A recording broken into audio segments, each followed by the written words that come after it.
Hey, I'm meteorologist Doug Myers with the latest look at your forecast. Highs were in the 70s yesterday. We won't get that warm until next week, as we are going to be in for some unseasonably cool temperatures over the next several days. We also did have some rain last night, especially for our northwestern communities. As expected, there were a lot of areas that did stay dry, and while there was a little bit of light rain even from overnight and early this morning, it's nothing as heavy as what it was yesterday afternoon and early evening hours. So you can see that many spots that are getting the green are about a quarter inch to almost an inch. Where you see the blue, it's a little bit over an inch. So those are very isolated areas, but certainly some isolated spots did get more than an inch. Unfortunately, as I mentioned, we are going to be dry for today, other than a few sprinkles early this morning. We did have some strong winds yesterday as well, 35 to 45 miles per hour for much of the area. I expect very similar winds for today as well, with highs much cooler, 50s and near 60 degrees. Those mid-upper 60s, maybe a little bit on the warm side. This would be morning temperatures, but I don't expect it to get warmer than that for the afternoon. I do expect most areas, especially in our eastern communities, to only remain in the low 60s for this afternoon for high temperatures. But bottom line is, a big cool down, and while we will be lucky enough to get some sun this morning for several areas, clouds will quickly increase from the northwest, and we will have that wraparound cloud cover from the storm system that is bringing us the winds back into our area for today.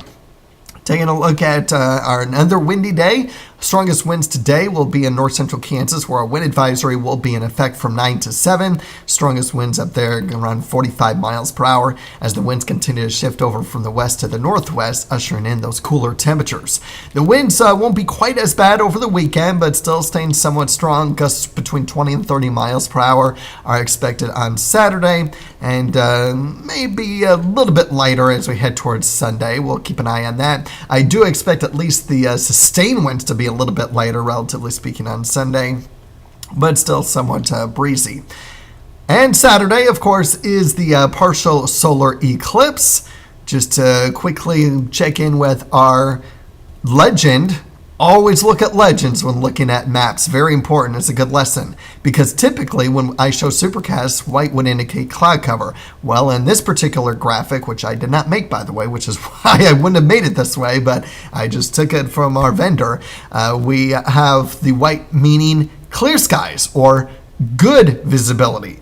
So you do not want to be in the black. Unfortunately, we will be in the black on Saturday when the peak time for the solar eclipse, and I still don't understand why the clouds aren't moving. They should be moving, but it's really not going to change anyway, because I do expect cloudy skies, even with peak visibility, with the eclipse being at 11:48. You're probably not going to see it. But please, if you do attempt to see it, even with the overcast skies, you must wear protective eyewear. I don't need you having significant eye issues and becoming either partially blind or completely blind if you're looking at it. Do not do that. So please have protective eyewear.